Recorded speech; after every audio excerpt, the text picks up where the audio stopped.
শ্রীমতী সেনের বাড়িতে ছদ্মবেশী দুর্গাকে দেখে চমকে গেল স্বয়ংবর। হ্যাঁ বন্ধুরা, এমনটাই দেখা যাবে। তাই সম্পূর্ণ জানতে ভিডিওটিতে লাইক দেওয়া, চ্যানেলটি সাবস্ক্রাইব করে দেখতে থাকুন। গল্পের শুরুতে দেখা যাবে বৈদেহী কৌশিকীকে বলতে থাকে, শোনো কৌশিকী, আমি হলপ করে বলতে পারি এই হারটাই বাড়িতে ছিল না, মিসিং ছিল। তুমি কাউকে দিয়ে দিয়েছিলে, কিন্তু এই হারটা তোমার কাছে কি করে আসলো? এই হারটা তো হয় জগদ্ধাত্রীর কাছে থাকবে, না হলে স্বয়ংভূ মুখার্জির কাছে থাকবে, কিন্তু তোমার কাছে কেন ছিল? তখন কৌশিকী বলতে থাকে, দেখো কাকিমণি, এসব কৈফিয়ত আমি তোমার কাছে দেব না। আর এটা কাকনকে আশীর্বাদ করে দেওয়া হয়েছে, বুঝতে পেরেছো? তখন মেহেন্দি বলতে থাকে, এক মিনিট এক মিনিট, কে কাকনকে আশীর্বাদ করলো? কে আশীর্বাদ করলো? তখন কৌশিকী কিছুই বলে না। তারপরে মেহেন্দি বলে, আসলে মা, জানেন তো, কালকে স্বয়ংবরা বলছিল কালকে নাকি সিসিটিভি ফুটেজ 15 মিনিটের মতো বন্ধ ছিল টোটাল বাড়ির। তখন এই কথাতে বৈদি বলে, কি বলছো তুমি? তখন মেহেন্দি বলে, হ্যাঁ মা, জানেন তো, স্বয়ংবরাই তো বললো। তখন কৌশিকী ভয় পেয়ে যায়। তারপরে মেহেন্দি বলে, হ্যাঁ, কালকে তো সিসিটিভি ক্যামেরাগুলো সব বন্ধ ছিল। তা এটা কার নির্দেশে হতে পারে? সেটা তো আমরা সবাই জানি, তাই না? এটা বড়দিন নির্দেশে হতে পারে। কি বড়দি? কেন নির্দেশ দিয়েছিলেন সিসিটিভি ক্যামেরাগুলো অফ করতে? কেউ কি এসেছিল নাকি রাত্রে? তখন কৌশিকী বলে, মেহেন্দি, মুখ সামলে কথা বলো। তোমাকে যেটা বলেছি সেটা করো। তুমি হাঁটা খোলো। তখন মেহেন্দি বলে, কেন খুলবো আমি? কেন খুলবো? এই হারের উপর অধিকার আছে আমার, হয়তোবা জগদ্ধাত্রীর। তাহলে এখন জগদ্ধাত্রী আমার দিদি, আমার দিদি তো এখন উঠতে পারছে না, তাই আমি এই হার পরবো। বুঝতে পেরেছেন? তখন কৌশিকের মা বলতে থাকে, কেন মেহেন্দি জোর করছো বলো তো? কেন জোর করছো? শুনলে তো, এটা কাকনকে কেউ আশীর্বাদ করেছে, বা কাকনকে আশীর্বাদ করে কৌশিকী দিয়ে থাকলেও সেটা কেন তুমি নিয়ে নেবে? তখন বৈদেহী বলে, কেন বড়দি, কেন নিতে পারবে না? কারণ এটা তো এই বাড়ির হার, এটা তো কৌশিকের হার নয়।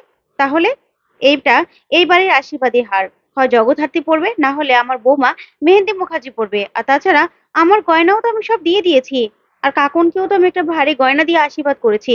তখন এই কথা শুনে কৌশিকী পুরো চমকে গিয়ে বৈদেহীর দিকে তাকিয়ে থাকে। তখন বৈদেহী বলে, শোনো, শোনো বড়দি, আমার না এসবের প্রতি কোনো লোভ নেই, বুঝতে পেরেছো? এই সম্পত্তি, এই টাকা পয়সা, এই গহনা, এগুলোর মধ্যে লোভ করে কি হবে? কি হবে এগুলোর মধ্যে লোভ করে? এগুলোর মধ্যে আমার কোনো লোভ নেই, বুঝতে পেরেছো? এই বলে বৈদেহী সেখান থেকে চলে যায়। তখন মেহেন্দি বলতে থাকে, উৎসব উৎসব, আমি আসছি। এই বলে মেহেন্দি সেখান থেকে কথা কাটিয়ে চলে যায়। তারপরে কৌশিকী বলে ওঠে, মেহেন্দি দাঁড়াও, মেহেন্দি। কিন্তু কৌশিকী কোনো কথাই শোনে না মেহেন্দি। তারপরে কৌশিকী মনে মনে বলে, কাকনের আজকে একটা গাফিলতির জন্য হারটা মেহেন্দির কাছে চলে গেল। না না, এটা আমি কি করে দুর্গাকে বলবো? কি করে? অন্যদিকে দেখা যাবে শ্রীমতী সেন স্বয়ংভকে বলতে থাকে, অনেক ধন্যবাদ, আপনি আমার জীবন বাঁচিয়েছেন। তখন স্বয়ংভ বলে, না, আমি আপনার জীবন বাঁচাইনি, আপনার জীবন অন্য কেউ বাঁচিয়েছে, যে কিনা সম্পূর্ণ জেসের মতো দেখতে, আর জেসের মতোই পোশাক পরা, জেসের মতোই চলন বলন। তখন এই কথা শুনে চিরঞ্জিত নন্দী সহ সবাই চমকে যায়, বলতে থাকে, কি বলছেন স্যার? তখন স্বয়ংভু বলে, হ্যাঁ, যে মেয়েটা বারবার করে বারবার করে সব খবর আমাকে দিচ্ছে, আর শ্রীমতী সেনকেও বাঁচিয়েছে, সে বাঁচিয়েছে, আপনি হয়তোবা বুঝতে পারেননি। তখন ডক্টর শ্রীমতী সেনও অবাক হয়ে যায়। তারপর স্বয়ংভু বলে, যার কাছে জ্যাসের মোবাইল আছে। তখন চিরঞ্জিত বলে, স্যার, আপনি ওটা উদ্ধার করেননি? তখন স্বয়ংভু বলে, না, উদ্ধার করিনি। যখনই জ্যাসের ফোন থেকে আমার মোবাইলে ফোন আসে, তখনই আমার 20 বছর আগের কথা মনে পড়ে যায়, যখন জ্যাস একদম সুস্থ ছিল। তাই আমি না কিছুই বলতে পারি না, একটা টান অনুভব করি, মাঝে মাঝে তো আমার সন্দেহ হয়। তখন চিরঞ্জিত বলে, কিসের সন্দেহ হয় স্যার? তখন স্বয়ংভু বলে, না, কিছু না। তারপরেই স্বয়ংভু শ্রীমতী সেনকে বলে, আচ্ছা, মেয়েটা তো আপনার কাছে অনেকবার এসেছে, ফোন করেছে, আপনাকে নাম বলেনি? তখন শ্রীমতী সেন বলে, না, নাম বলেনি, আমাকে কিছুই বলেনি, জানেন তো, এক এক সময় এক এক কিছু বলেছে। তখন স্বয়ংভু বলে, সেটাই তো, এক এক সময় এক এক কিছু বলে, কিন্তু নিজের নামটাই বলে না। তারপরে স্বয়ংভু বলে, যাই হোক, আপনাকে কিন্তু কালকে আমি কাস্টাডিতে নিয়ে যাব। আজকে সারা রাত আপনাকে পাহারা দেওয়া হবে, তারপরেই কাস্টাডিতে নিয়ে যাব কালকে, তারপরের দিন কোর্টে চালান করব। তখন শ্রীমতী সেন বলে, স্বয়ংভু? তখন স্বয়ংভু বলে, হ্যাঁ। তারপরে শ্রীমতী সেন বলে, আমি তো বলেছি, আমি তো স্টেটমেন্ট দিয়ে দিয়েছি যে দিব্যা সেন, দিব্যা সেন আমাকে দিয়ে কাজটা করিয়েছিল, আমার ছেলেকে গান পয়েন্টে রেখে। আমি তো একজন ডক্টর, আমি তো মানুষকে বাঁচানোর কাজ করি, মারার কাজ তো করি না। তাই তো আমি জগদ্ধাত্রীকে বাঁচিয়ে রেখেছি, আমি তো ইচ্ছে করলে মেরে ফেলতে পারতাম, কিন্তু না, আমি তো মারিনি।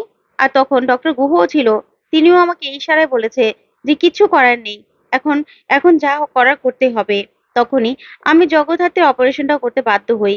কি করব বলুন তো? তখন স্বয়ংভু বলে, যেভাবেই করুন না কেন, আপনি তো অপরাধ করেছেন, সেটা তো আপনাকে স্বীকার করতে হবে। একজন মানুষকে অপারেশন থিয়েটারে নিয়ে আপনি এরকম ভাবে ওকে প্যারালাইজ করতে পারেন না। বুঝতে পেরেছেন? তাই আপনি অপরাধ করেছেন, তার জন্য আপনাকে শাস্তি পেতে হবেই। আপনি তৈরি থাকবেন। এই বলে স্বয়ম্ভু চলে যেতে লাগলে শ্রীমতী সেন বলে, স্বয়ম্ভু, কালকে আমার ছেলের বৌভাত, আর ফুলসজ্জাও তো আছে। আমার ছেলে আর আমি একা থাকি। আমার ছেলের বউটা নতুন এসেছে, তাই আমাকে এতটুকু তো অন্তত করতে হবে। তখন স্বয়ম্ভু বলে, আমার কাছে না কিছু করার নেই। কারণ কৌশিকী মুখার্জি স্বয়ং বলেছিল আপনি বরণ করবেন। তার জন্য আপনাকে এতদিন আমরা কাস্টডিতে নিইনি। এখন কালকে আমরা কাস্টডিতে আপনাকে নিয়ে যাব। তারপরে আপনাকে কোর্টে চালান করব। এর বাইরে না আমরা কিচ্ছু করতে পারবো না। চিরঞ্জিত নন্দী, তোমরা ওনাকে পাহারা দেবে। দরকার হলে আমি আরো আরো ফোর্স পাঠিয়ে দেব। এই বলে স্বয়ংভু সেখান থেকে বেরিয়ে যেতে লাগে। তখনই দেখা যাবে দুর্গা ছদ্মবেশ নিয়ে সেখানে চলে আসে। আর তখন স্বয়ংভুর সঙ্গে ধাক্কা খেলে স্বয়ংভু বলতে থাকে, সরি। এই বলে স্বয়ংভু চলে গেলে দুর্গা মনে মনে বলে, আমার বাপটাও না চোখেই দেখতে পায় না। কি করলো? একটা ব্যথা পেলাম। দূর, আর বাপটারই বা দোষ কি? বয়স তো হয়েছে, আর কত কি করবে? এই বলে দুর্গা সেখান থেকে চলে যেতে লাগলে শ্রীমতী সেন বলে, ও আচ্ছা, তুমি কি আমাদের বৌমার কাপড় চোপড় নিয়ে এসেছো? তখন দুর্গা বলতে থাকে, হ্যাঁ। তারপরে শ্রীমতী সেন বলে, যাও যাও যাও, ভিতরে যাও। তারপরেই কাকনকে গিয়ে দুর্গা দেখতে পায় কাকন কান্না করছে। তখন দুর্গা নিজের ঘোমটাটা সরালেই দেখা যাবে কাকন দুর্গাকে জড়িয়ে ধরে। তারপরে দুর্গা বলতে থাকে, তুই কান্না করছিস কেন? কেন কান্না করছিস? তুই না এখন থেকে আর কান্না করবি না, ঠিক আছে? তুই একদম কান্না করবি না। তুই কান্না করলে তো আমারও কান্না চলে আসে, ইমোশনাল হয়ে যায়। কিন্তু এখন কাঁদলে তো আমাকে চলবে না। এখন কাঁদলে চলবে না। তবে হ্যাঁ, কাঁদবো। একদিন কাঁদবো, যেদিন আমার মাকে আমি জড়িয়ে ধরতে পারবো সবার সামনে।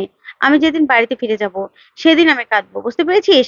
তারপর কাকুনকে অনেক কথা বলার চেষ্টা করে দুর্গা, কিন্তু কাকুন কিছু না বুঝলে দুর্গা বলে, এখন আমি তো সাইন ল্যাঙ্গুয়েজ কি করে বুঝবো বলতো? তোরটা আমি বুঝবো না, তুইও আমারটা বুঝবি না।